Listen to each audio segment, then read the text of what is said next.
hello po sa ating lahat. Kamusta? Doon na-pressure pala dahil sa nalaman niya itong si Beyonce ay. So, ano nga ba yung nalaman niya? Tayo ang nakatuklas. Grabe naman po talaga.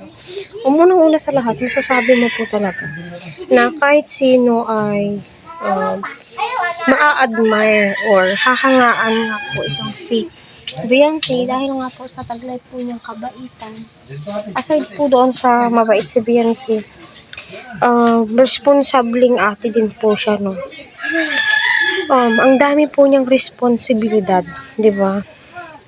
At masasabi mo din po, kahit sinong magulang ay swerte po talaga, no? Swerte sila kay Beyonce. Kasi unang-una sa lahat si Beyonce is napaka-matured po niyang mag-isip.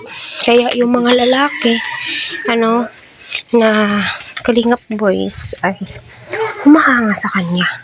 Kahit sino naman po, no, ay hahangaan si Beyonce. Unang-una sa ugaling meron siya. Very down to earth, no.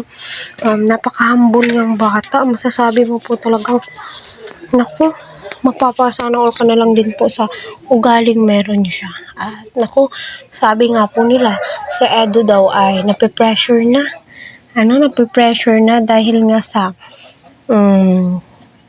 ayun, natuklasan niya at alam niya na may kaagaw siya kay Beyonce. Ay naku, para sa akin, huwag kang magpapatalo.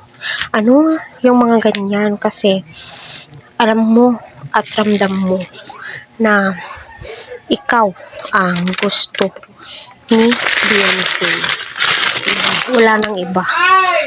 Kaya masasabi mo, waiting na lang tayo sa right time and perfect moment para sa kanilang dalawa. Diba?